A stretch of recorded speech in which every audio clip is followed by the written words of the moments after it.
A finales de 1842, un equipo de arqueólogos ingleses llegó hasta la misteriosa ciudad derruida de Nínive. Allí vivió el soberano asirio llamado Asurbanipal. Como todos los reyes de la antigüedad, mitad guerrero, mitad dios. Lo más asombroso es que aquellos exploradores encontraron una de las más inmensas bibliotecas de la historia de la humanidad. Hablamos de algo construido casi 700 años antes de nacer Jesucristo. En esa biblioteca había 20.720 tablillas, fragmentos escritos de manera cuneiforme. Había un apartado, una especie de pequeño sótano en la biblioteca. Allí se encontraron libros que no estaban al alcance de cualquiera. Uno de ellos era, por ejemplo, el llamado Enuma Anu Enili. También se conocía como Oráculo Maligno. Junto a él, 15 libros al servicio y escritos para Asurbanipal, en el que se describía perfectamente, como en un mapa, la manera de llegar al mundo de los infiernos. Por cierto, que somos Milenio 3. Para nosotros no hay fiesta. Estamos encantados de estar en el estudio 1 de la cadena SER en penumbra. Y por cierto, seguro que Juanma Frasquet me echa la bronca porque esto no sé si se puede hacer. Es un mazacote. Suena un poco brusco, pero quiero que enlacéis conmigo la conexión entre 700 antes de Jesús y el libro que tengo entre mis manos. Un libro de tapas amarillas, ¿verdad, Carmen? Buenas madrugadas. Buenas madrugadas, Iker. Pues sí, un libro en el que se ocultan muchos misterios que ya no existen, por desgracia, porque gracias a los inquisidores, varias de las obras que ahí se incluyen ya nunca podrán ser leídas. Pues sí, amigos, tengo en mis manos una de esas pequeñas joyas de nuestra biblioteca que a veces desgranamos. No es como la de Asurbanipal, que más quisiéramos, pero dice así: Índice de los libros prohibidos por el Santo Oficio de la Inquisición Española, desde su primer decreto hasta el último, que expidió el 29 de mayo de 1819, así bien escrito. Abro este libro, que es, digamos, la conexión, como decía, entre el ayer, la más remota antigüedad, y el hoy, porque esto es la siguiente manzana del pasado, ¿no? Hablamos de hace apenas 170, 180 años. Este libro de la Inquisición, que desde el medievo registró y guió la manera de quemar libros y hombres, empezaba así: se hace este índice tan en beneficio público de los católicos y a fin de quitarles las ocasiones que el demonio y sus ministros les ofrecen con libros, tratados y escritos. Escuchéis las páginas. Dicen los expertos que los libros antiguos tienen que sonar de determinada forma. Lo escuchábamos en esa introducción de La Novena Puerta, esa película basada en la obra de Arturo Pérez Reverte. Doy la vuelta a esa página con estas letras y fijaos qué curioso. Son ni más ni menos, este mazacote, os lo voy a decir ahora mismo, 702 páginas, en letra pequeña. En cada página unos 10 o 15 títulos y nombres, escritores y libros prohibidos. Hablamos del siglo pasado, donde suponemos que ya había llegado bastante el avance y la tolerancia. Pero escuchad lo que os voy a decir ahora. En este libro que tengo entre las manos pone: aquellos autores cuyos libros están todos prohibidos, se les pone el siguiente símbolo, y aparece una estrella, o la señal 1. Y hay como una parte, como si el tiempo de Asurbanipal, como si aquel pequeño sótano regresase. Dice: los que están prohibidos, aun para los que tienen la licencia de leer libros prohibidos, o sea, prohibidos para los de la licencia de libros prohibidos, se señalan con un símbolo terrible, una mano inquisitorial, una mano de Pantocrátor que lo señala. Libros que condenaban a muerte.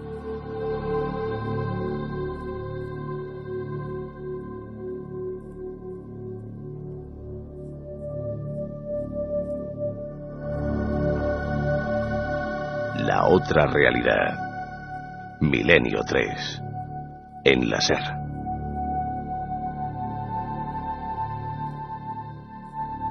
Pues aquí estamos todos, y creo que con un tema apasionante. Ya sé que siempre digo lo mismo, pero bueno, nos hemos esforzado especialmente porque el tema de los libros malditos es intrigante y se ha hablado muy poco. Se ha escrito poquísimo y sin embargo tenemos un premio que hoy considero de verdad, amigos del misterio, excepcional, del misterio y de la historia, porque podemos considerar, Carmen, a Fernando Báez una de las autoridades mundiales. Él es venezolano, ha recorrido todo el mundo, ahora estaba hace poco en Irak recogiendo testimonios de bibliotecas quemadas. Como digo, autoridad mundial.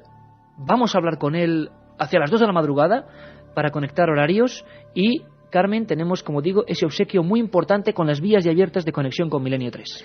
Pues vamos a sortear 3 ejemplares del libro de Fernando Báez, Historia Universal de la Destrucción de Libros, de las tablillas sumerias a la guerra de Irak, editado por Destino. Ya sabéis, la línea de contacto 7640, palabra clave, milenio, espacio y lo que vosotros queráis. Ya nos llegaban mensajes diciéndonos si es verdad que existió el Necronomicon. Lo sabía, y sabía si que la primera pregunta iba a ser... Y si existió, ¿quién lo escribió? Nos preguntaba Ricardo desde Málaga. Pues atentos, pues aguantad. Vamos a sortear, Iker, 3 ejemplares de este libro, Historia Universal de la Destrucción de Libros. Maravilloso, maravilloso y además un honor para nosotros hablar con Fernando Báez. Vamos a intentar conectar con él en Venezuela, en Caracas, para que nos explique algunos de los libros más malditos de la historia, de esos que quisieron arrancar casi de las entrañas de la tierra, o enterrar, mejor dicho, y que nadie más pudiera leerlos. Quizá porque podían endemoniar, quizá porque podían trasladar ideas que no eran positivas, quién sabe.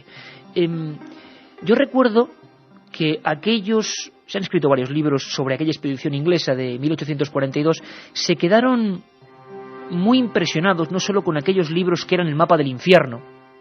Hace 2700 años alguien había escrito durante años con esos caracteres cuneiformes obras ocultistas. Se me había olvidado, pero encima de esa especie de colección maldita había la siguiente inscripción, que tardó casi un año en ser perfectamente descifrada. Decía: quien rompa esta tableta o la coloque en agua, una forma de borrar su contenido, que los dioses de los cielos y la tierra y los dioses malignos de Asiria puedan todos maldecirlo. Queremos hoy aquí, con vuestra ayuda como siempre, Necronomicon, lo sabíamos, Necronomicon, el Al-Azif, el libro de los muertos, leyenda, verdad, misterio. Nunca me decepcionáis. Sabía que la primera pregunta iba a ser esa, porque es un libro del que vamos a tratar en nuestra segunda hora, con especialistas. Vamos a ver si sacamos algo en claro. Pero vamos a hacer un viaje, como digo, por Egipto, por Asiria, por la Edad Media, hasta donde lleguemos. Me gustaría primero preguntar, va a haber expertos de todo tipo, a un auténtico bibliófilo, ha hecho muchos trabajos sobre escritores malditos, ha seguido sus obras, es un buen amigo de este programa y además se ha metido en una aventura en la que personalmente queremos dar un abrazo. La revista LRV, todo el que hace una revista ahora mismo es un héroe, más aún de temática heterodoxa, y queremos, Jesús Callejo, compañero, desearte toda la suerte del mundo desde los micrófonos de la cadena SER, que siempre están con quien inicia cosas nuevas, cosas positivas. Jesús, maldición ancestral, conspiración, desde el inicio de los tiempos, libros que nunca se han dejado al público, ¿verdad o leyenda? Hay que reconocer que hay una especie de maldición ancestral que pesa sobre algunos libros, pero incluso desde el mismo momento de su invención, de su creación, a través de los siglos. No hace falta indagar demasiado, pero sabemos que a través de los siglos han existido siempre grupos o individuos empeñados en destruir determinados libros. Y cuando hablo de determinados libros, estoy hablando de obras literarias, científicas, ocultistas, religiosas, políticas, en fin, de todo tipo. Se podría decir, y esa es un poco mi opinión, ¿no?, cuando barajas muchísimos datos, se puede decir que la historia de los libros malditos es la historia de una gigantesca conspiración. Yo creo que hay una conspiración detrás de estas destrucciones, a veces masivas, porque no solo va contra un libro, sino contra toda una biblioteca, fruto muchas veces de pequeños complots independientes que casi siempre responde a las mismas motivaciones. La motivación, desde mi punto de vista, es que hay personas, hay grupos empeñados en que la gente no conozca la historia, no conozca nuestro pasado. Aquí en el estudio 1 estamos todos: Carlos Barroso, Katia Rocha, Carmen Porter, por supuesto, vuestro amigo Iker Jiménez, y el nada del misterio, que suena así, suena con una mezcla de melancolía, de tristeza, de misterio, todo lo que nos sugieren libros como el que tenemos aquí encima de la mesa, el índice de los libros prohibidos, con toda esa magia de las músicas, nuestro compañero Juanma Frasquet.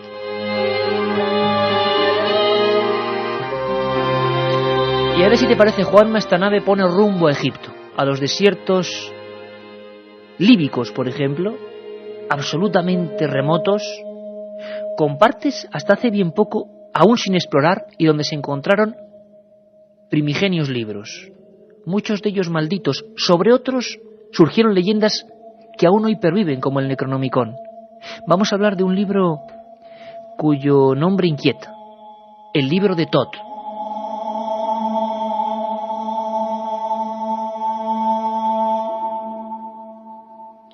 Thoth fue la divinidad encargada de inventar la escritura entre los egipcios, además de ejercer como secretario de las más oscuras divinidades. Realizó un libro que comprendía medicina, filosofía y magia, donde todas las cosas estaban explicadas y cada situación humana predeterminada.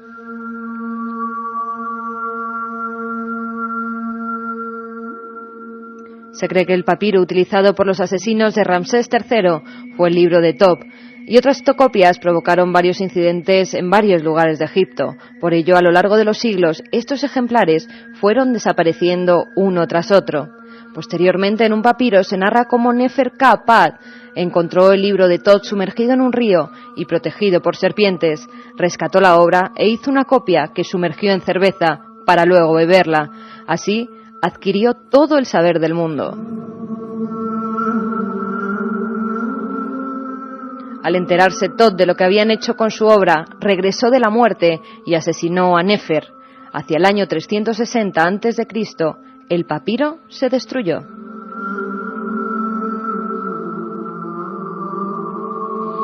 El libro de Thoth, junto a aquellos planos del infierno de el soberano asirio Asurbanipal, podrían ser, seguro que hay muchos más, algunos de los que nos han quedado rutas, nos han quedado recuerdos, nos han quedado algún tipo de pequeñas esquirlas. Hablamos de tablillas de arcilla.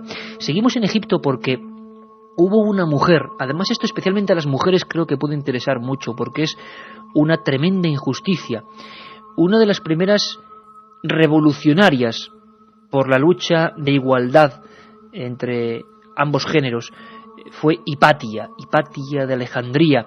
Dicen que su familia había consultado el libro de Thoth, que su generación o su árbol genealógico tenía una serie de conocimientos que no eran del común de los mortales, pero es que Hipatia además desarrolló una capacidad científica impresionante. Fue una de las grandes sabias de la antigüedad. A muchos quizá no os suena. Fue escritora, fue muchas más cosas.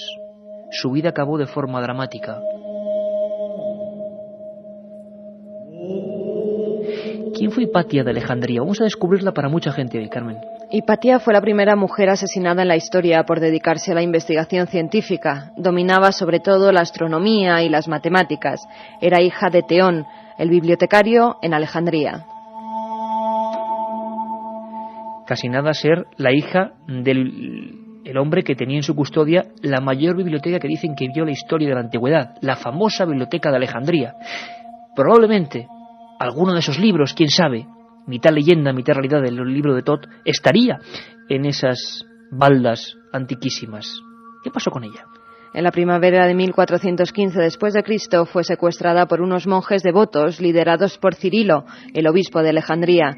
La llevaron hasta la iglesia de Cesario. Allí la golpearon con tejas y con conchas de ostra. La arrancaron los ojos y la lengua, y cuando ya estaba muerta la despedazaron y la sacaron los órganos y los huesos para finalmente quemar sus restos. Todo esto fue planeado por Cirilo, que no soportaba la sabiduría de Hipatia, que era capaz de poner en duda muchas de las doctrinas cristianas. Había hecho, por lo menos que se sepa a día de hoy, imaginaos qué tipo de joyas, qué libros que fueron por supuesto maldecidos el día después de su muerte, destrozados con ella, 3 tratados de astronomía y de matemática, profundísimos. Hablamos de hace muchísimos siglos, una mujer joven, científica, escritora, astrónoma, y que el poder de ese primitivo cristianismo no puede asimilarlo, es un concepto demasiado grave para ellos, como ha ocurrido con todas las religiones, cuidado, y todas las culturas que se han ido matando unas a otras, ya lo estamos viendo ahora mismo. Pero fijaos la escena, ¿no? En esos desiertos de arena blanca, unos monjes con capas, esas conchas cortantes, y destrozando a esa mujer que sin duda fue maldita, pero hoy merece todo nuestro recuerdo.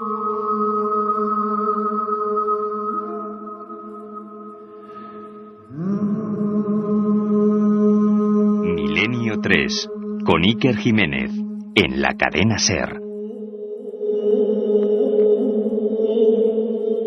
Ya nos están llegando mensajes a ese 7640, palabra clave, milenio, espacio, y ya sabéis, como siempre, lo que vosotros queráis. Hola, soy Luis desde Cantabria. Qué fácil destruye el hombre lo que tanto le cuesta crear. Qué pena, tantos libros que ya nadie más podrá leer.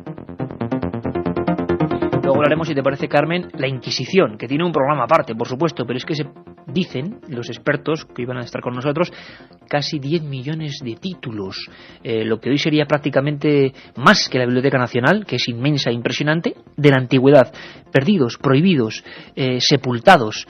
No sabemos qué fue de ellos, qué enseñanzas tenían. Esto nos recuerda mucho a la historia del Nombre de la Rosa, ¿verdad? Libros que eran capaces quizá de matar. Un amigo nos dice, en esas listas incluían libros que solo conocían de oído. Otro amigo nos dice que dónde se puede conseguir el índice inquisitorial. Pues yo sé que han hecho un facsímil de ese libro que se llama igual, Índice de los Libros Prohibidos. Nosotros lo encontramos, hay que decirlo, decimos el secreto, en una vieja librería de una ciudad concreta, Valladolid, con mucha solera, por cierto, para el tema de los libros antiguos, Índice de los Libros Prohibidos del Santo Oficio de la Inquisición Española. Casi nada, 1873, da hasta vértigo. Vamos a ir avanzando en el tiempo, si te parece. Por cierto, que hay una frase que es genial en el libro de Fernando Báez, En la solapa, que resume perfectamente lo que es la historia de los libros malditos. La decía Heinrich Heine. Decía, allí donde se queman libros, acaban quemando. Y vamos a conocer la exactitud trágica de esa frase. ¿Sabes, Carmen, que hay diferentes tipos de libros malditos? Sobre todo cuando vamos avanzando hacia el cristianismo y hacia el medievo, ocurre una cosa importantísima. Lo que es la cultura y toda actividad escrita queda reducida al ámbito eclesiástico. Los monasterios y los centros monásticos se convierten en los encargados de propagar la lectura y de producir los libros.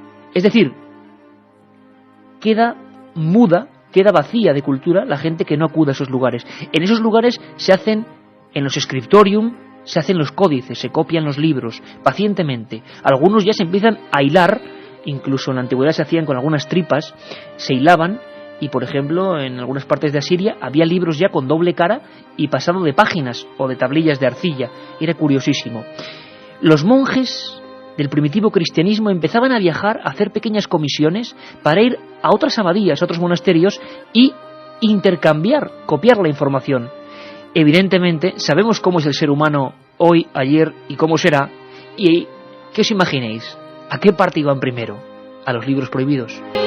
Libros prohibidos en los que eran auténticos expertos como custodios, porque muchas veces, claro, se quemaba toda la tirada, toda la edición, las copias que hubiera, los códices grabados, pero se quedaba siempre, digamos, como se diría hoy en la informática, el máster, ¿no? A veces se quedaba ese ejemplar que todavía tenía el poder maligno, ¿no? Según ellos. Bueno, los grimorios fueron una de las claves de los libros que, por ejemplo, en España tuvimos buena cuenta de su presencia. Nos lo cuenta Mar Rey Bueno, historiadora, que dentro de muy poco tiempo, hizo un libro fantástico, Alquimia, hizo un estudio sobre varios monarcas y su conexión con la hechicería apasionante, y dentro de poquito, en el Archivo del Misterio, os va a sorprender con un libro, Reyes y Magos, los monarcas españoles y la magia. Increíble. Bueno, pues Mar Rey nos va a contar a todos qué es eso de los grimorios dentro de los libros prohibidos. Son distintos tipos de libros malditos. Los más famosos, los que seguro que a todo el mundo les suenan, son los grimorios. El grimorio es un libro de brujería que contiene diversas formulaciones para hechizos, para amuletos, para talismanes, ¿no? Se solían editar en octavas. Para que nos hagamos una idea, es el famoso libro de bolsillo, que muchos pensamos que lo hemos descubierto nosotros en el siglo XX, pero que ya tiene una tradición secular. Se hacían en este tipo de edición porque se podían guardar en los bolsillos. Cualquier persona que se encontrase un libro de este estilo, pues claro, era perseguida por la Inquisición, de ahí que pudiese ocultarse fácilmente, ¿no? Los más famosos son tres, fundamentalmente. Uno es la clavícula de Salomón, en relación al rey Salomón, al rey hebreo, que tuvo fama de ser uno de los magos más importantes de la historia. También tenemos el Grimorio del Papa Honorio y el Grimorio del Papa León. En realidad no existieron, se les atribuye a estos papas porque la característica de los grimorios es que siempre se atribuyen a personajes célebres. También tenemos otros muchos de menor importancia, como puede ser el del pequeño Alberto, relacionado con Alberto el Magno, uno de los sabios más importantes de la historia, o con Paracelso, o con Agripa, que es un mago también muy destacado. Nombres de magos, de alquimistas, que vamos a ir descubriendo un día, y sé que me criticáis mucho y yo lo acepto porque tengo esos defectos de decir constantemente que haremos un programa sobre eso, pero es que está claro, la Inquisición, la alquimia, surgen mil historias. En esa época ya, y sobre todo relacionado con una figura como Carlomagno, surge un libro parecido a ese Necronomicon, que es la estrella de los libros malditos y que luego vamos a analizar profundamente, el Enquiridión. Algunos hablan de uno de los libros más buscados. Efectivamente, Iker, se dice que es el libro más buscado del mundo. También dicen que Carlomagno recibió un ejemplar del Papa León III. Se trataba de una obra escrita en caracteres de cábala. Contenía una revelación primitiva universal donde se explicaban los secretos de la naturaleza. ¿Te has dado cuenta, Carmen, qué curioso que hemos pasado por Asurbanipal, por Egipto, ahora el Enquiridión, y casi todos son libros que explican lo inexplicable, ¿no? Es muy curioso, explican lo que el hombre en ese momento no podía ni siquiera atisbar. La existencia de este libro está en duda, no sabemos si es verdad o es leyenda, ya que no ha llegado hasta nuestro tiempo ni un solo ejemplar, aunque se especula que si queda alguno puede encontrarse, ¿dónde puede ser? No hay otro sitio, en la Biblioteca del Vaticano.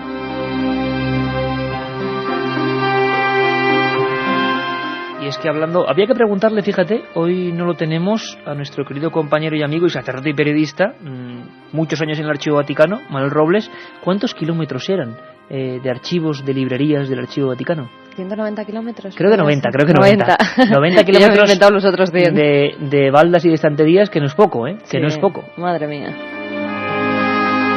Bueno, y tenemos por aquí a Katia, entre papelajos, entre libros de tapas amarillas, da hasta un poco de cosa, ¿verdad? Libros como este, ¿verdad, Katia? Sí, pero hoy me gusta mucho el tema, hoy no me está dando miedo, estoy muy contenta porque además he aprendido un montón de cosas preparando el programa. Venga, vamos a ver qué preguntan nuestros amigos y recordamos sobre todo, Katia, si te parece el libro de Báez, que de verdad que es una joya. Sí, se llama, está editado por Destino, Fernando Báez, Historia Universal de la Destrucción de Libros de las tablillas sumerias a la guerra de Irak. Una joya de libro que ha publicado Destino, pero que nosotros vamos a regalar entre todos nuestros oyentes. En total, ¿cuántos libros? ¿3 o 5? 5. 5 libros. 5 libros de Fernando Báez, que son un lujo tenerlos, ¿eh? Bueno, mensajes de los oyentes. ¿Qué me decís de las bibliotecas del sótano del Vaticano y la de Alejandría? Alberto de Irún, como siempre los oyentes. Que tendríamos muchas ganas de entrar en, sobre todo en la del Vaticano. Porque sigue habiendo zonas prohibidas. Sí. Creo que se ha abierto, dicen, hasta el 28, hasta el 34, pero claro, ¿alguien se cree que se ha abierto todo? Yo desde luego. La de Alejandría se reformó hace 2 años, que es una auténtica maravilla. Podríamos hacer un programa desde allí. Ojalá. Bueno, nos dice un oyente, ¿habéis visto Posesión Infernal? ¿Existe algún libro escrito con sangre y forrados de piel humana? Creo que el Necronomicon va por ahí, que algunas de las copias, cuidado, es que el Necronomicon y otras ideas de libros han generado seguidores, sea el libro real o no, seguidores que intentaban imitar ese libro del que habían oído, y algunos eran auténticos pactos satánicos, e incluso pezuñas de chivo en sangre y manos de niños ensangrentadas. Impresionante ver algunas de estas imágenes. Rafa es de Ferrol.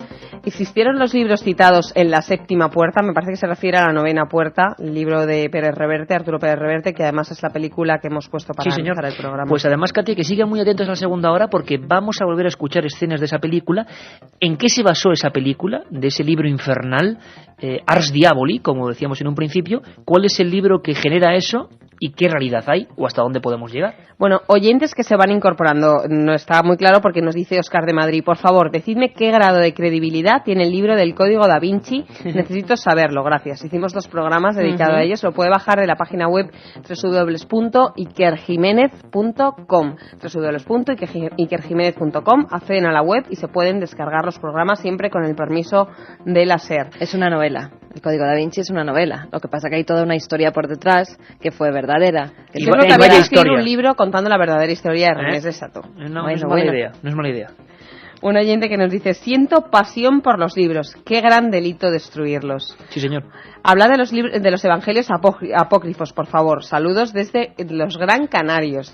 Muy bien, un abrazo muy fuerte para Gran Canaria. Y además, importante, Katia, porque hemos tocado en alguna ocasión los evangelios apócrifos, que serían, sin duda alguna, fíjate, no los hemos mencionado hoy, es que nuestra audiencia está siempre atenta, los primeros grandes marginados del cristianismo, esos otros libros y papiros que contaban otra historia de Jesús, otra historia de las Sagradas Escrituras, y que fueron sistemáticamente prohibidos, a pesar de que algunos estuvieron más cerca de Jesús que las propias crónicas, entre comillas, oficiales. Volveremos a hacer un programa sobre los evangelios.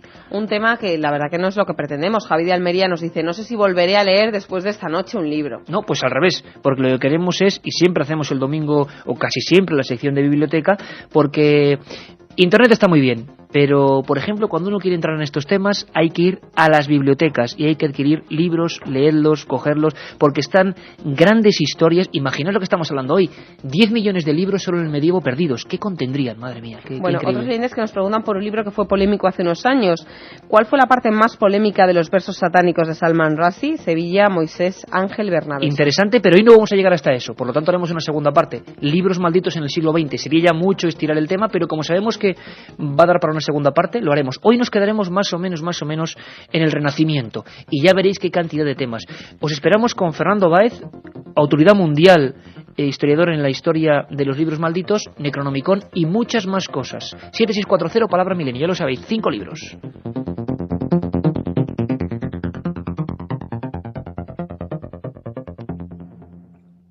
...1937... 200 personas mueren trágicamente en el santuario de la Virgen de la Cabeza. 1971... aparece el fenómeno de las caras de Belmez. 2003... ¿qué relación existe entre estos dos episodios? Descúbralo en Tumbas sin nombre. Un apasionante libro de Iker Jiménez y Luis Mariano Fernández. Una tragedia, un misterio, una investigación. Editado por Editorial Edad.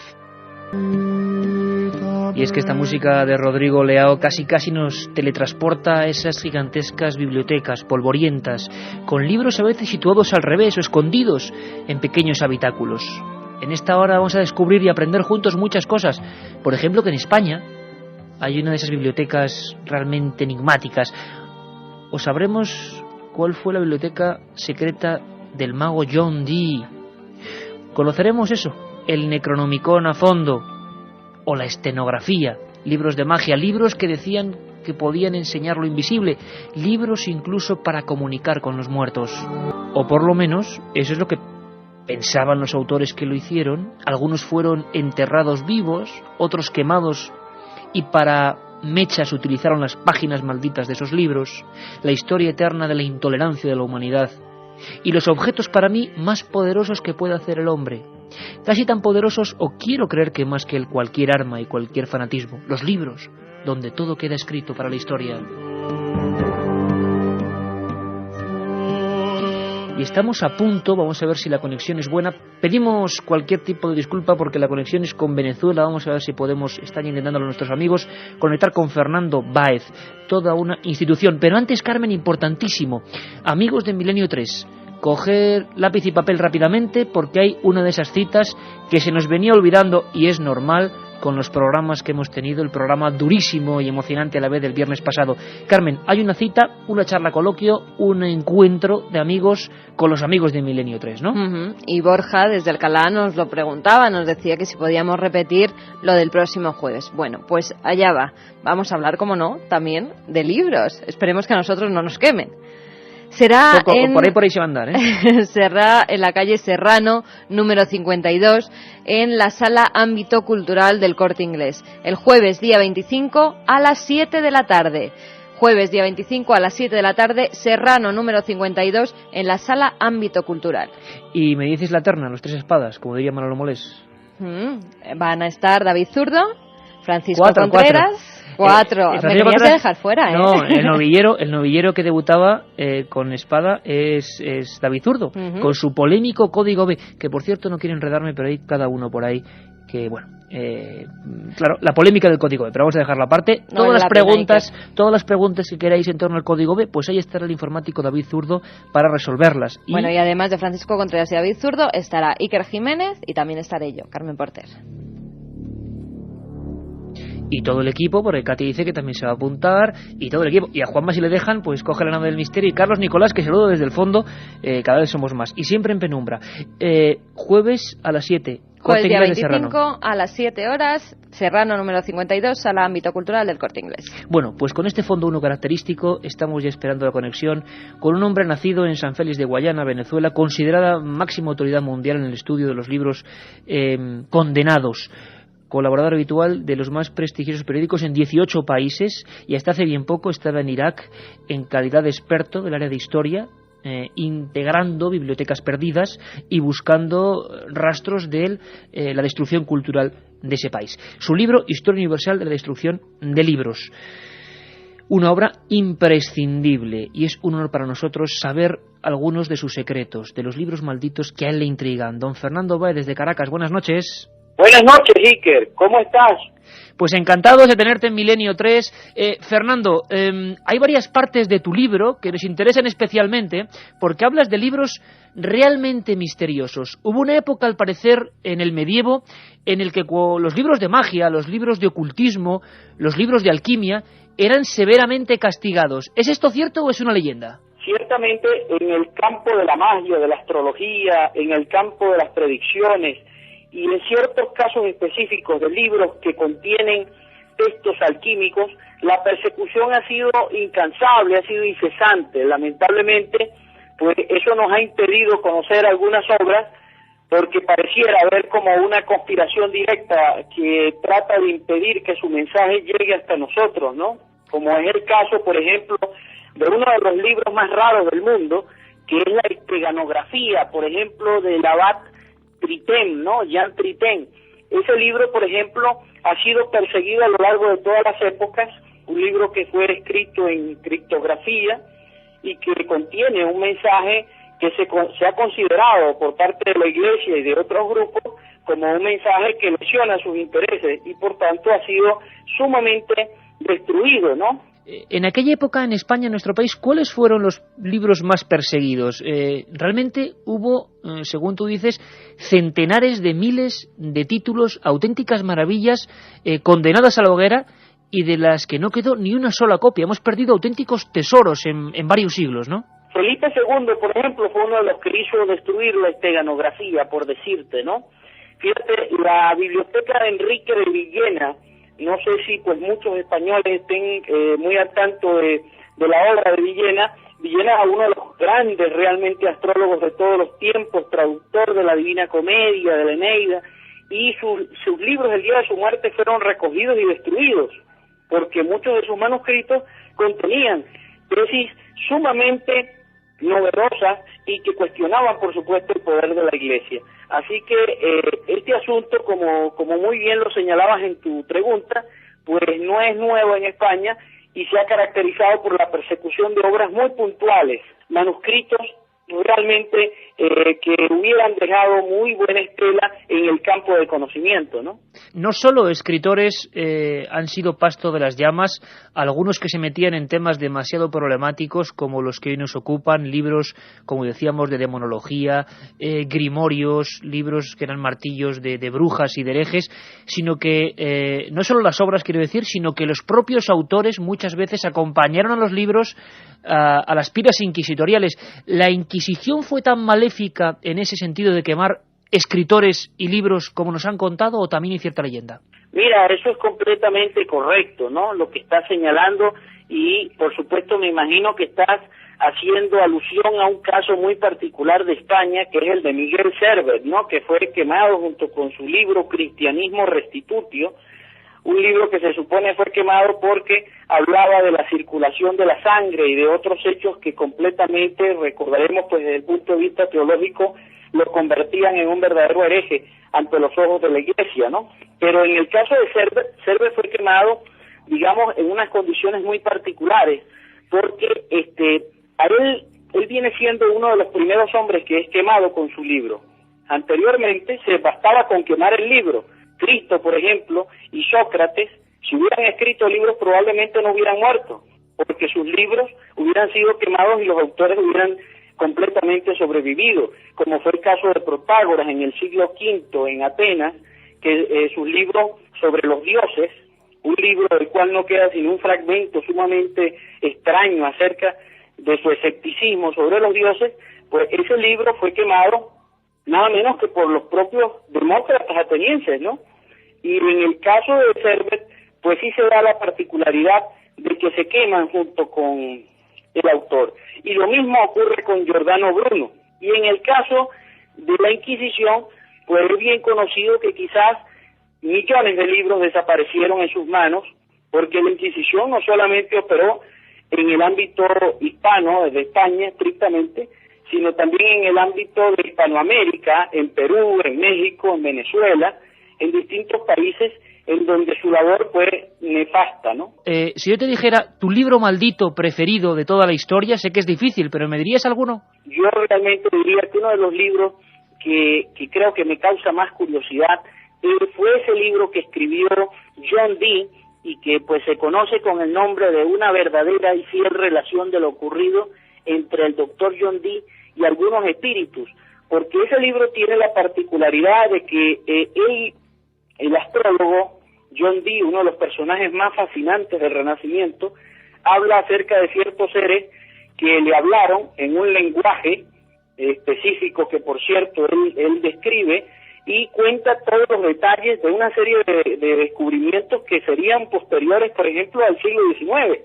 Entonces, resulta fascinante realmente esa obra y saber cómo ha sido perseguida, cómo ha sido censurada, cómo ha sido destruida, pues realmente me resulta, o me hace a mí en particular pensar que se trata de uno de los libros realmente malditos más particulares, ¿no?, que conozca. Por cierto, una última pregunta. A día de hoy, en el siglo XXI, que parece que hemos avanzado tanto, o no, claro, según se mire, ¿sigue habiendo algún libro maldito hoy en día? Por supuesto, mira, un libro particularmente, de los libros que pudiéramos llamar malditos, actualmente, es un libro realmente extraño, que es el libro de Watson y Crick, que habla acerca del ADN, ¿no? Del ADN. Ha sido perseguido por todas las comunidades científicas, y lo curioso es que es un libro innovador, un libro que puso en evidencia lo que hoy en día conocemos como el genoma, porque puso realmente los puntos sobre las IES, y eso resulta extraño en este tiempo, ¿no? Así que, pues, digamos que hasta dentro del mundo de la ciencia hay libros malditos, ¿no? Hasta el mundo de la ciencia también hay parte de Inquisición, sin duda. Historia universal de la destrucción de libros. Además que hoy vamos a obsequiar con 3 ejemplares de esta auténtica maravilla a nuestros oyentes, Editorial Destino. Fernando Báez, desde Caracas, un abrazo muy fuerte y te esperamos aquí en Madrid cuando vengas a hacer las presentaciones del libro y será maravilloso tenerte en directo. Un abrazo, compañero. Un gran abrazo, Iker, que estés muy bien, muy buenas noches, gracias por invitarme y gracias a los oyentes. Un saludo a toda España. Una verdadera y fiel relación de lo ocurrido entre el doctor John Dee y algunos espíritus. Vaya título. Libros con poder, libros mágicos, libros negros, libros malditos, y muchos de ellos a partir de cierto momento basados, inspirados, bebiendo en una obra misteriosa donde las haya.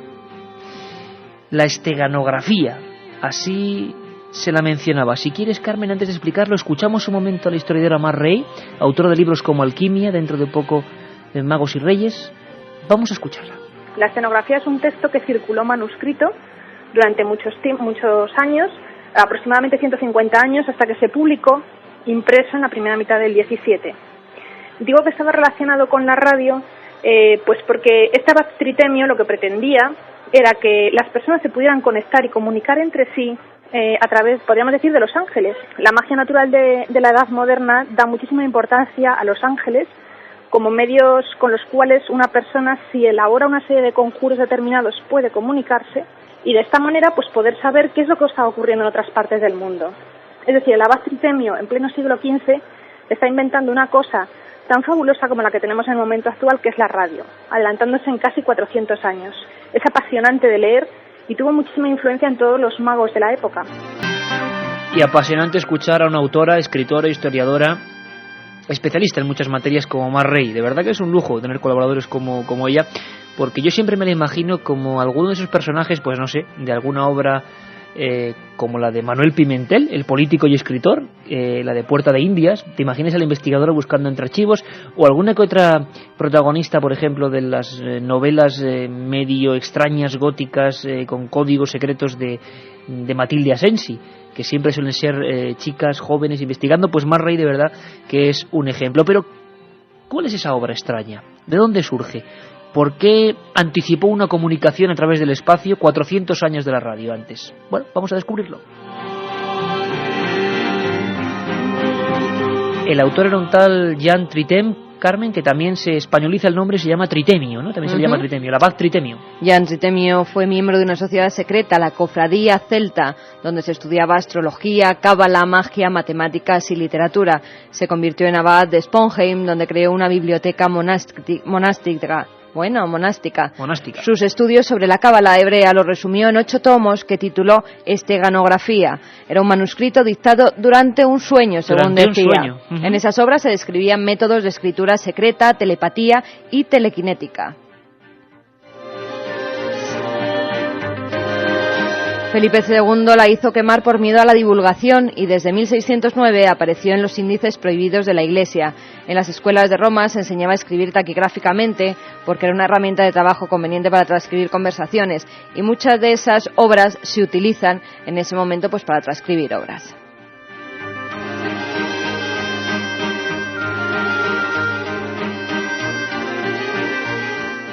Sistemas de taquigrafía, telepatía, telecomunicación, elementos que parecen demasiado futuristas para esa obra, que desde luego se quemó, es la conciencia que tenemos, en 1609, por miedo y por parte ni más ni menos que de Felipe II. Pero Fernando Báez nos hablaba de que si él elegiría un libro maldito entre todos, sería el de John Dee, ese del que he dado antes el título. ¿Quién era John Dee, Carmen? Un personaje también misterioso y que yo desde luego casi no conocía, y que ahora con esta pequeña ficha podemos aproximarnos. Un hombre que influyó en todos los magos de la época y en muchos magos españoles que sobre todo estaban en Toledo, donde vamos a viajar dentro de poco. Y también en la corte. John Dee nació en Inglaterra en 1527, fue astrólogo, matemático, espía, mago y escritor. Convenció a varias reinas como María Tudor e Isabel I de que tenía poderes sobrenaturales. Viajó por toda Europa, donde aprendió alquimia y leía continuamente la esteganografía. Aseguraba que podía hablar con los muertos y que podía transformar el plomo en oro. Durante uno de sus viajes, la biblioteca de su casa de Montalc fue saqueada y miles de textos esotéricos se perdieron. 50 años después de su muerte se publicó su libro, que se titulaba Una verdadera y fiel relación de lo ocurrido entre el Dr. John Dee y algunos espíritus. Allí escribía sus conversaciones con seres de otras dimensiones, logradas a través de una piedra negra. Se trataba de seres que viajaban por el tiempo y no por el espacio. Curiosísimo.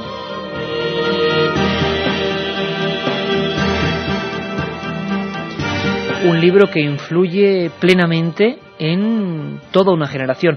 Madame Blavatsky fue otro personaje importante, madre de muchas culturas extrañas que surgen en un momento dado en diversas partes del mundo, que se centran en una nueva filosofía, se llama teosofía. Bueno, parece que hay un libro de Madame Blavatsky, mucho más moderno por supuesto, pero que también es como esa pieza que muchos bibliófilos, muchos seguidores de libros malditos, como Fernando Báez, como Jesús Callejo, como tantos otros, persiguen.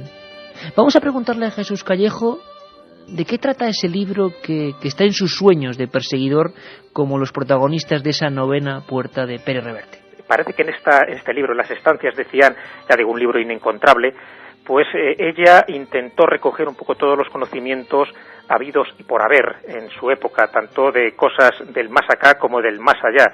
Dicen, y aquí estamos hablando casi de leyendas, que se trataría pues de las historias de otros planetas, de otras civilizaciones intergalácticas, que tendría una antigüedad de cientos millones de años. La información que ella recogía, evidentemente, estaría escrito en un lenguaje desconocido en la Tierra, en una lengua llamada Senzar, que sería una especie de idioma intergaláctico que, bueno, según Blavatsky, pues resume un poco pues toda la filosofía, no solo de nuestro planeta, sino de otros planetas del sistema solar. Bueno, en definitiva, la doctrina secreta, que sí que es una obra que conocemos de Blavatsky, sería como una especie de inmenso comentario sobre estos manuscritos, sobre las estancias de Cian, que sería pues casi el libro más viejo del mundo si nos atenemos a estas leyendas. Por lo tanto, eso es un libro maldito que sistemáticamente ha sido censurado. Son como el sueño, el desvelo de estos buscadores de misterio en papeles y legajos. Conoceremos hoy varios de ellos. Pero si hay un lugar donde se pueden concentrar todos estos ejemplares de lo extraño, saqueados de un sitio, rapiñados de otro, como decíamos antes, encerrados a cal y canto en algunas catacumbas, ese lugar, esa ciudad, sería sin duda la suma de muchas culturas. Pocas puede haber iguales, y la tenemos aquí a un paso o a un tiro de piedra. Es Toledo. Creo que muchos lo habíais adivinado a la primera. Toledo, donde hubo una escuela de nigromancia, donde estuvo la escuela de traductores, donde se enseñaba cábala, donde se enseñaba simbología, alquimia, esas callejuelas estrechas, ese Toledo donde a veces no llega el turismo organizado. Hay un experto, matemático, profesor de la Universidad de Castilla-La Mancha, Fernando Ruiz de la Puerta, que hemos tenido la fortuna hace apenas unas horas de charlar con él, de estar con él recorriendo Toledo, recorriendo algunos lugares mágicos, y nos hablaba de eso, de cómo bullía aquella ciudad, de cómo se editaban, de cómo se copiaban, de cómo se imprimían los libros malditos. Quizá el mayor centro mundial, en un momento dado de nuestra historia, donde se producían, como digo, salían de las máquinas y de las muñecas y de las plumas, libros misteriosos, libros condenados a la hoguera. Escuchamos a Fernando Ruiz de la Puerta. No, es cierto. Aquí se traducían libros de alquimia árabes, o sea, libros de astrología, libros de medicina, por supuesto, libros de leyes, jurídicos, obras filosóficas de Aristóteles, pero sobre todo libros nigrománticos, es decir, libros sobre el mundo del demonio, al estilo del Necronomicon, como invocarlos y todo ese tipo de cosas. Y esto no es leyenda, esto es historia, o sea que no, y de hecho se han hecho muchos estudios sobre ello, y hay muchos títulos de estos libros. Están en las bibliotecas, está en la biblioteca en el Escorial, en la Biblioteca Nacional, pero vamos, estos libros existen y la Biblioteca Nacional de París, la Biblioteca del Arsenal, la Biblioteca del Congreso de Estados Unidos, o sea, estos libros existen, y además con sus referencias, sus fichas y todo. La otra realidad. Fenómenos extraños. Milenio 3. En la SER. Historiadores, bibliófilos, matemáticos, profesores de universidad, expertos que tienen en común la búsqueda de estos misterios. Hablamos de Toledo y vamos a ir hacia otros puntos y vamos a descubrir, está ya a llegar, el Necronomicon, ese compendio de cosas extrañas que nadie sabe si existen o si no y que tantas preguntas motivan. Pero siguen preguntando por eso y por muchas cosas, ¿verdad? Sí, sobre todo antes he lanzado yo la idea de que nos fuéramos a hacer un programa a la Biblioteca de Alejandría y muchos oyentes nos piden que ya que Alejandría les pilla fatal para venirse con nosotros, pues que por qué no lo hacemos mejor en la Biblioteca del Escorial, pero han sido sorprendente la cantidad de oyentes que nos hacen estas sugerencias y que no estaría nada mal, que nos sigan haciendo si quieren sugerencias también al 7640, palabra clave milenio, y la sugerencia, el comentario o lo que nos quieran decir, que sorteamos esos 5 libros de Fernando. Que yo he dicho 3 otra vez, que me equivoco, como siempre son 3, hoy son 5. Por cierto, Biblioteca del Escorial, vamos a hablar de ella, una de las más mágicas del mundo. Ojalá podamos hacer, como digo yo siempre también, ese programa porque sería maravilloso con expertos. ¿Qué pregunta la gente, Katia? Bueno, por ejemplo, Abel nos dice, ¿hay una biblioteca prohibida en Rennes-le-Château? Que yo sepa, no. Había libros que no era muy común que tuviera un sacerdote que no estuviera ejercitado para ello, como el Rituale Romanum, el libro que se utiliza para hacer exorcismos. Y que estaba allí todavía entre las sotanas y entre los objetos de ese cura misterioso. Además muy subrayado, como si lo hubiera utilizado mucho. Eduardo de Bilbao, y me pregunto si antes de quemar los libros los leían enteros.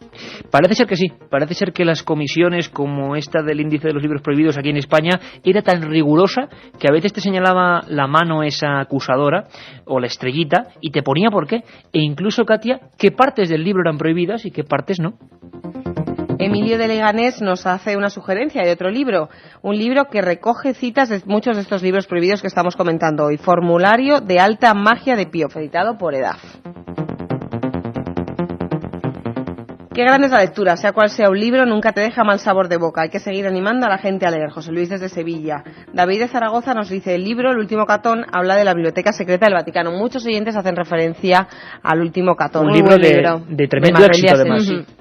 Bueno, seguimos porque dice un oyente, ¿existe en realidad el manuscrito de los maniqueos? Lo he leído en un libro titulado La conspiración de los herejes y no sé si creerme lo que cuenta. Bueno, parece que en muchos libros, vamos a descubrir solo parte de algunos, hay 50% de leyenda, de mito, de realidad, y lo que los expertos tienen muy difícil es para separar paja y grano. Vamos a poner nuestro objetivo esta noche, que es el Necronomicon, y un lugar, la Biblioteca del Escorial, para saber cuánto de verdad, de misterio y de fraude, que también lo hay, por supuesto, como en todo esto, y con qué nos quedamos. Oyentes que nos dicen que no olvidemos que Hitler también quemó muchos libros. También otros oyentes nos dicen, La Divina Comedia de Dante fue un libro prohibido. Ahora es un clásico y lo encuentras en cualquier tienda. Cristian, es verano, voy de vacaciones a Egipto, en verano voy de vacaciones a Egipto a visitar esa biblioteca. Si puedo, os mandaré fotos. Ojalá, claro que sí. La esperamos, pero rápidamente, además. Iker de Zumaya. Por cierto, milenio3@cadenaser.com, que dicen que pocas veces lo decimos, para cualquier documento gráfico, milenio3@cadenaser.com. Sí, y si no, que nos escriban al apartado 222-28080 de Madrid, a la atención de Milenio 3, y también nos llegan sus Por cartas. ejemplo, para mandarnos un libro maldito. Bueno, vale, pues lo abres tú. ¿Existen libros malditos en las bibliotecas nacionales? Nos lo pregunta Iker de Zumaya. Pues sí, de verdad que sí. En la Biblioteca Nacional de aquí de Madrid, en los fondos bibliotecarios sí que tienen. Claro, como decía antes Katia, ha habido libros malditos que han sobrevivido a épocas de fuego y ahora ya no son malditos. Un oyente, Sergio Valencia, nos dice que hay una marca de ropa juvenil que se llama Necromicon. Caramba. Juanvi de Valencia, ¿cuál es el libro más completo de la Inquisición? Haremos un programa, lo sabía que tenía que ser esto, sobre la Inquisición, que se cebó también con la historia de varios libros malditos. Si te parece, Katia, vamos con ello, que sigan preguntándonos porque hay muchísimas peticiones, muchísimos títulos y son ellos los que nos dan siempre ideas. Sí, por ejemplo, nos dicen que hay de los libros de profecías, que también eran vetados, Javi desde Barcelona. Otros oyentes nos dicen, tengo una copia electrónica del Necronomicon que encontré en internet. ¿Será de verdad o no? Es muy raro. Juanjo y Rosa de Madrid. Raro será, pero te aseguro que el Necronomicon no es. Vamos a saber por qué. Parece que todo tiene más que ver con el viejo papel. Preparaos porque el viaje que iniciamos ahora es fuerte. Escuchad esta escena, vivid esta escena con nosotros.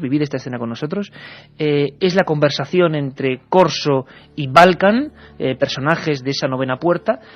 Bibliófilos, compradores, y con otro nombre hablan más o menos de ese mágico, algo parecido al célebre Necronomicon. Escuchad. ¿Dónde lo consiguió? Se lo compré a Telfer. ¿Telfer? Sí, finalmente me lo vendió, el día antes de suicidarse. Muy oportuno.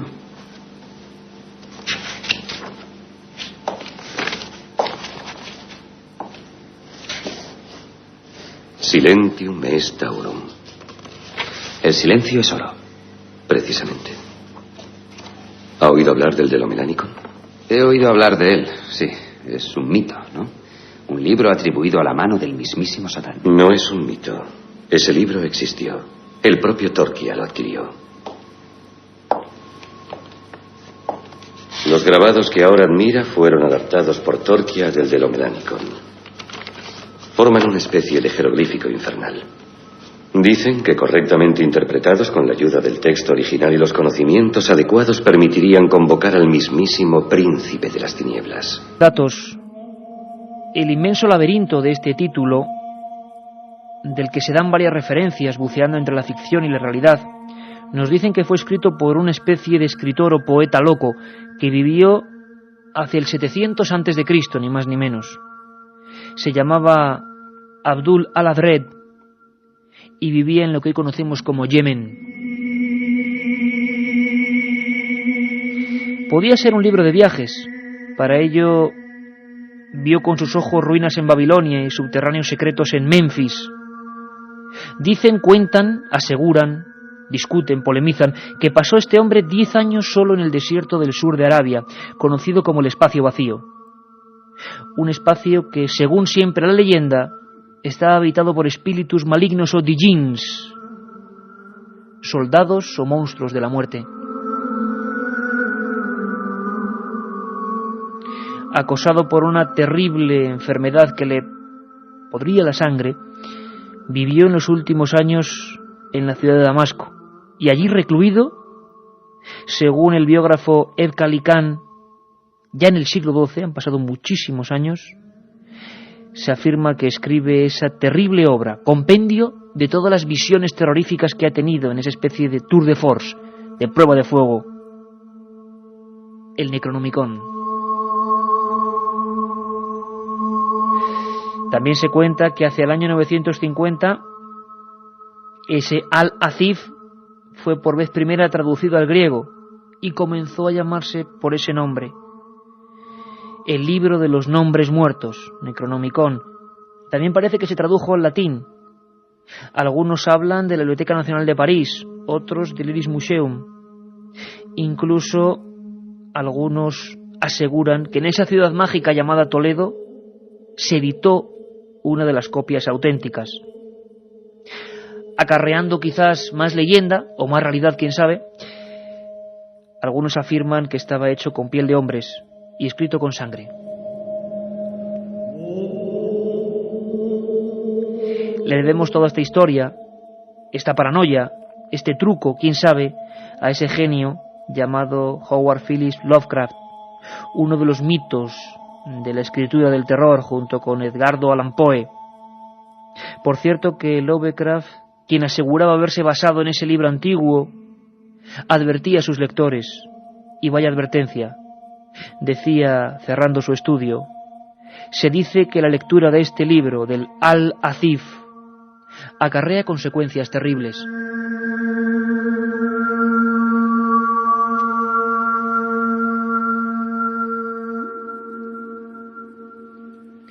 Carmen, ¿verdad? ¿Mentira? Desde luego sabíamos que iba a ser la primera pregunta, porque a veces se han mostrado libros que decían ser sucedáneos o subproductos o traducciones del Necronomicon, dibujos terribles, con esa fuerza terrible que a veces es un dibujo del demonio dibujado en 3 trazos, pero que es terrorífico como de niño, pintado en sangre, con pieles de cabra, con pieles humanas, pero nunca se ha logrado saber si eso realmente tenía un origen real, ¿no? Como muchos otros libros de los que se habla, que contienen hechizos que han sido hechos con la sangre de algunas brujas, de algunos niños que sirvieron para eso, para luego hacer pues algunos maleficios, y que todavía esos supuestos maleficios se siguen utilizando. ¿Qué hay de verdad? ¿Qué hay de leyenda? Pues eso yo creo que es muy difícil averiguarlo. Lo que sí sabemos es que el Necronomicon no estaba escrito en una lengua normal. Había necesidad de traductores muy especiales, mezclando varias lenguas, haciendo códices o códigos que desde luego se escapaban a cualquier comprensión mundana. Hemos hecho una pequeña encuesta de expertos en libros malditos, perseguidores y conocedores de muchas bibliotecas. Uno de ellos es buen amigo de este programa, periodista, doctor en Ciencias de la Información, Juan Ignacio Cuesta Millán, que además nació en el Escorial y eso imprime carácter y que conoce muy bien la biblioteca. Se dijo que en su día pudo haber uno de esos libros Necronomicon procedente de Toledo en el Escorial. Hay muchos que afirman que es un sonoro fraude. Bueno, como siempre aquí tenemos las dos ideas y vosotros os quedéis con la que queráis. Necronomicon, fraude o verdad, Juan Ignacio Cuesta. Bueno, el Necronomicon es un grimorio, fundamentalmente. Un libro que hace referencia a una humanidad anterior a la que nosotros conocemos, donde existían una serie de mitos, como son los dioses antiguos, los dioses otros, o una serie de deidades como Nyarlathotep, el caos restante, o dios Tulu, Azató, que es un dios que roe la oscuridad de los profundos espacios infinitos, ¿no? Esta mitología de alguna manera va acompañada con una serie de invocaciones o de preparaciones que permiten acceder a despertar a estos dioses antiguos y a apoderarse, o sea, a aprovecharse de su poder a beneficio nuestro, ¿no? Toda esta cosmogonía de alguna manera es una mezcla, quizá cambiando el nombre, de tradiciones muy antiguas sumerias y acadias, ¿no? Empezaron a descodificarse los textos del que se supone que fue la fuente del Necronomicon. Efectivamente estaba haciendo referencia a una serie de elementos de tipo simbólico que habían sido mantenidos por la tradición sufí. De hecho, el Necronomicon verdaderamente pertenece a una serie de textos transmitidos por la tradición sufí, que posiblemente tienen su origen en las mismas tablas de Asurbanipal, las encontradas en Nínive. Qué curioso el bucle, ¿verdad, Carmen? Volvemos con Juan Ignacio Cuesta a esa biblioteca de Asurbanipal donde empezábamos el programa. ¿Por qué hemos empezado? Nada es casual. Aquella biblioteca, la primera de la humanidad probablemente, ya tenía unos libros malditos, unos libros dictados por alguien negro en cuanto a la oscuridad de su alma, negro en el sentido de lo profundo, como se identificaba con la palabra en aquella época. el lado contrario a la luz. Bueno, pues ahí estaban esas tablillas donde, repito, había la inscripción de que la maldición de los dioses recayera sobre cualquiera que osase penetrar allí, como en las tumbas egipcias. Parece ser, según algunos descubrimientos, según algunos especialistas, que quizá el Necronomicon es una traslación de aquellas primeras tablillas cuneiformes.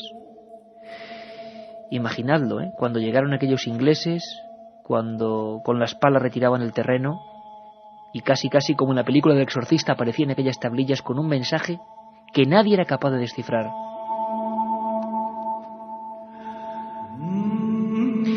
Sin embargo, Carmen, como en el mundo del misterio y sobre todo en el mundo del periodismo, división de opiniones, ¿no? Y como en los toros. Como debe ser también, porque entre unas fuentes y otras nos podemos quedar con que a lo mejor algún texto existió, pero el que nos ha llegado hasta nuestros días y del que muchos oyentes hablan, que tienen incluso entre sus manos, yo creo que no tiene nada que ver con el Necronomicon original. Si es que existió. Si es que existió alguna vez. Bueno, pues escúchame atentamente, y todos los amigos, por supuesto, líneas abiertas, 7640, los 5 libros, no 3, como digo yo todo el rato, de Fernando Báez. Escuchad, porque es rotundo, contradice en parte, y eso que son amigos y se conocen. Juan N.C. Cuesta, Jesús Callejo. Sí, no hay duda. Sabes que es un libro que se atribuye a Lovecraft, pero bueno, no a Lovecraft como autor, sino que él lo cita dentro de sus obras, hablando de que procedía, pues lo que era un árabe loco, que es el que recopiló toda esta información, que en el fondo es un grimorio de fórmulas, casi algunas de ellas satánicas, para hacer cosas imposibles, cosas inverosímiles.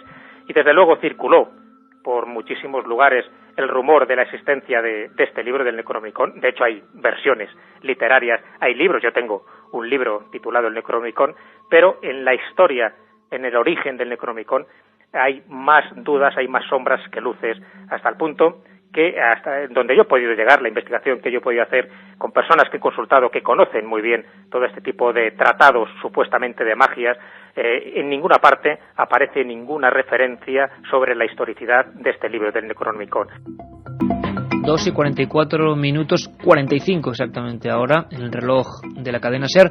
13,4 grados en la Gran Vía, estudio en penumbra, todos juntos viajando al espacio del pasado y aprendiendo de los que de verdad saben, aprendiendo de una historia que nunca se nos cuenta y que a veces puede, quién sabe, tener las auténticas claves. Y es que está claro, este programa especialmente, y lo hemos dicho mucho antes de acontecimientos últimos, nunca cree, a primera vista, en las verdades oficiales.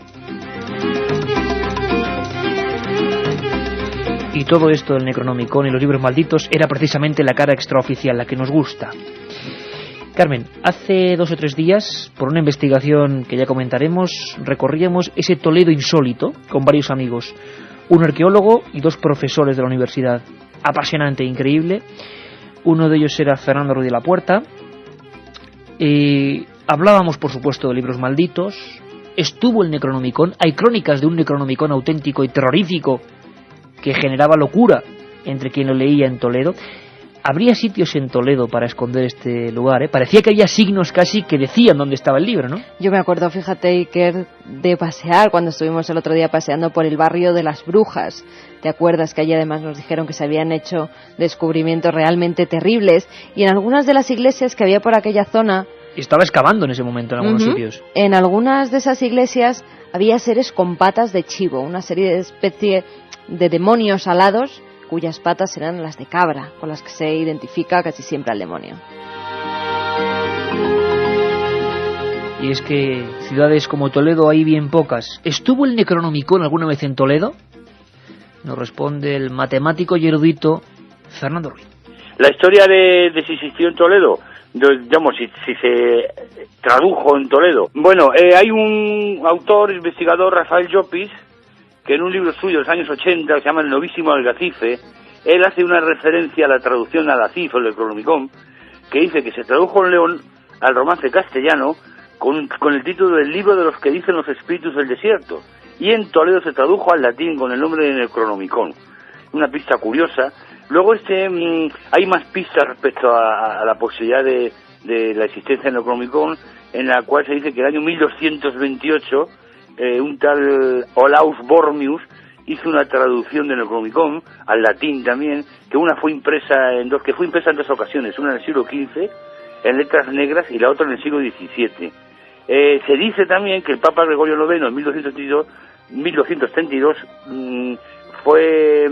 prohibió la traducción que se había hecho en latín y hizo retirarla.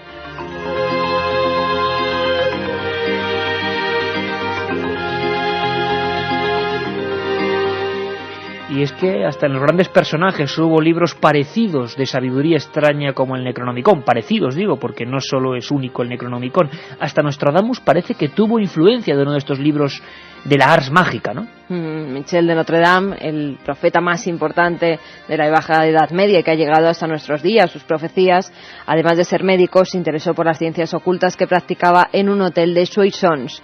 Al parecer, en la abadía de Orval le fue mostrado un libro antiguo en el que se basó, parece ser, para escribir sus obras. Este manuscrito había sido donado por la madre de Godofredo de Bouillon y parece ser que se trataba de una obra cabalística árabe. Su libro, Las Profecías, dicen que está basado en varias de las obras que se encontraban en la abadía de Orval. Allí se copiaban obras proféticas y sobre todo de temática mágica. O sea que todo de nuevo, Nostradamus le dan este libro árabe antiquísimo, todo nos lleva hacia esa zona del mundo donde surge, dicen, algunas de las primeras culturas de la humanidad, avanzadas. Bueno, parece que el punto sobre el mapa tiene que estar allí. Por cierto, Carmen, ¿sabes lo que son los martillos de brujas? Pues no. Pues nos lo explica la historiadora Marri Bueno. Tienen mucha más importancia, más que los que escribieron las propias brujas y los propios hechiceros, que en realidad no escribieron prácticamente nada. Los textos que escribieron los inquisidores encargados de perseguirlos, porque en sus escritos se dedican a relatar una serie de prácticas, una serie de conjuros, de hechicerías que de otra manera no habrían llegado hasta nosotros. Entonces, en este sentido son muy importantes los martillos de brujas que has mencionado anteriormente. Se llaman así porque el primero, escrito en Alemania en 1486, el famosísimo Malleus Maleficarum, cuya tradición quiere decir esa martillo de brujas para golpear a todas aquellas personas que hacen pactos demoníacos, pues era una verdadera enciclopedia de la brujería. En ella se exponía pues cómo se caracterizaban las brujas, cuáles eran los procesos y los métodos para extraer de ellas toda la información necesaria por parte de los inquisidores. Y luego tenemos los tratados demonológicos propiamente dichos, que son aquellos que escribieron diversos frailes y sacerdotes y que se denominan sobre todo libros de conjuros. ¿Y dónde estarán esos libros hoy? ¿En qué lugares en concreto? Hay uno que también marcan todos los especialistas, Carmen, la Biblioteca del Escorial, porque hubo varias, algunas se quemaron, otras se llamaban el infierno, las llamaban estancias del infierno, para definir al tipo de libros que había allí. Como he dicho antes, Juan Ignacio Cuesta Millán nació en el Escorial, la conoce muy bien y nos desvela un pequeño secreto. Existen algunos manuscritos que están en la Biblioteca del Escorial que aún permanecen indescifrados en lenguas árabes muy arcaicas, que con una serie de gráficos se supone que son de alquimia o posiblemente de medicina árabe. Aún están indescifrados, pero es que tampoco te los dejan tocar, porque están en un estado tal que ya hay ciertas reticencias para permitir que los investigadores puedan estudiar. Pero sí, por lo menos yo reconozco 10 tomos. Y es que solo con los ojos cerrados uno puede ir al Escorial, lugar de poder, y no darse cuenta de que la magia tuvo mucho que ver en su arquitectura, en su disposición, en los libros, por supuesto, en los elementos ornamentales. Tuvo mucha culpa un personaje del que hablaremos en profundidad, Benito Arias Montano, consejero de Felipe II e introducido en todo lo que era el esoterismo de la época. Le contagió esa pasión por lo oculto. Y, por supuesto, el monarca le encargó, bibliófilo como pocos, la misión maravillosa de buscar esos libros condenados y tenerlos a buen recaudo y aprender de ellos. Escuchamos a Jesús Callejo. Y él se encargó de recoger todos aquellos libros de magia, de ciencias ocultas, que previamente le había dado la orden Felipe II. Bueno, pues en la Biblioteca del Escorial, que realmente son 2 bibliotecas, en una de ellas se verá que aquellos libros, y esa es una teoría bastante sugestiva, y que puede ser verdad, aquellos libros molestos para la opinión pública, molestos sobre todo para la Inquisición, que no querían que fueran conocidos, no se ponían por el lomo, sino que se ponían por la parte contraria del libro, de tal manera que si tú vas a la biblioteca del Escorial verás que hay muchos libros donde no puedes ver el título de la obra, sino que solo ves pues lo que sería, digo, el canto de la obra, solo serían las páginas, sin poder descifrar nunca ni qué autor ni qué obra es. Bueno, pues eso es lo que dice la leyenda negra, que son las obras prohibidas, aquellas obras que no quiso Arias Montano que se destruyeran y que la única forma de preservarlas era ocultarlas.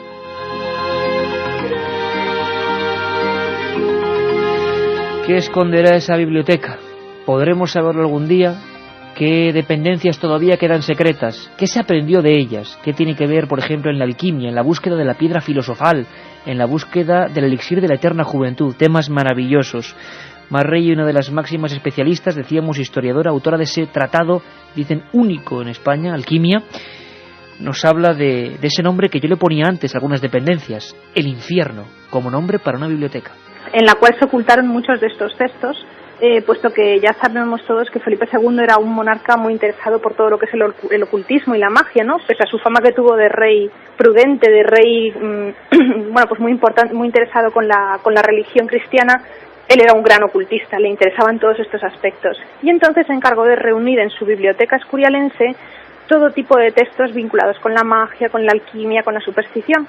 Y se guardaban en una zona muy especial de la biblioteca, a imagen y semejanza de las bibliotecas monásticas, que era lo que se llamaba el infierno. Se llamaba de esta manera porque se escondían en ellos los libros que eran prohibidos. Bueno, Katia, pues hoy hemos aprendido un poco, ¿no? De libros, menudo mundo. Un montón de cosas, un montón. Vamos con los ganadores primero, si te parece. Los ganadores, sí. Por ejemplo, Rosa de Talavera. ¿Pero por qué no venís a la biblioteca del Alcázar de Toledo y hacéis el programa desde aquí? Bueno, pues si nos dejan, si es lo de siempre. Luis de Zamora. Ya está bien de culpar siempre a la Iglesia, basta ya. Lola... No, cuidado, hemos hablado de muchas otras culturas, Katia, muchas otras que también han quemado libros de otros, ya no solo la Iglesia. Lola Alvear, de Murcia. ¿Cómo puedo conseguir un permiso para acceder a los archivos de las bibliotecas si no soy investigadora profesional, pero sí tengo ganas de aprender más? Bueno, yo creo que se puede solicitar con los trabajos, si está en la facultad o en otro trabajo, llevando los impresos sellados, por ejemplo, de la Biblioteca Nacional, que es un lugar maravilloso para conseguir... Porque a lo mejor una señora que es ama de casa o que se dedica a otra cosa, pues también quiere investigar. Se puede hacer, haciendo un plan de trabajo se puede hacer. Libros, sí. Y lo recomendamos, Katia, el carnet de investigador. Asier de las Arenas de Bilbao nos dice, no me decepciona nunca el programa. ¿Y por qué no un programa desde nuestra biblioteca, desde aquí? Desde vuestra biblioteca. También tiene que ser apasionante, ¿no? Yo me apunto. Hay cosas como esta, el índice de libros prohibidos, que lo tenemos ahí en un rincón y a veces da miedo hasta mirarlo. Pero... También hay una biblioteca del infierno, todo dedicado al diablo. A mí me dio un poco de miedo eso. Esa balda es tuya, ¿eh? Sí, balda es tuya. Irene de Robledo de Chabela, tenemos una vida demasiado corta para la cantidad de libros que deberíamos leer. Me obsesiona esta idea. ¿El juez Garzón podría llevar a los tribunales a la Inquisición? Es curioso porque, como he dicho yo antes, Katia, es un tema que nos piden mucho, la Inquisición, sus misterios, su fábula, su leyenda, porque yo creo que a estas alturas nadie se puede creer la historia, no hay ni blanco ni negro, todo fue ni tanto ni tampoco, y hay muchas áreas que desde luego desconocemos, pero lo que sí es cierto es que es muy bonita reflexión, qué corta es la vida. No sé si lo decía Menéndez Pelayo, qué pena morirse cuando me queda tanto que leer.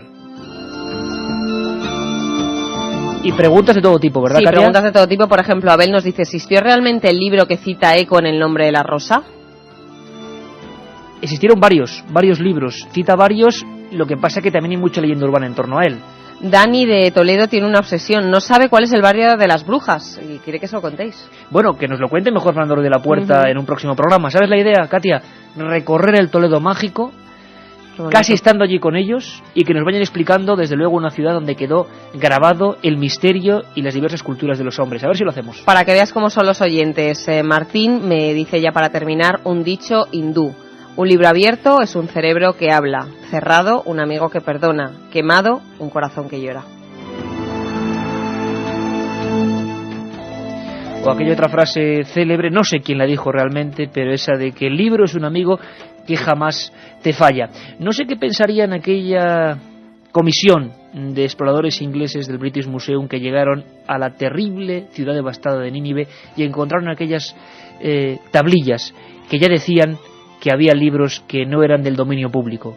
Libros que quizá tienen las claves del misterio, libros que quizá pueden enseñarnos cosas que se sabían en la antigüedad o sabían siempre unos pocos y que quizá explicaban lo inexplicable. este mundo tan complejo que a veces se nos escapa. Como siempre, este equipo de periodistas solo quiso aprender con vosotros y demostrar una única evidencia, que nos queda mucho por conocer. Os dejamos con los servicios informativos de esta cadena y con Mara Torres. Un abrazo. Milenio 3.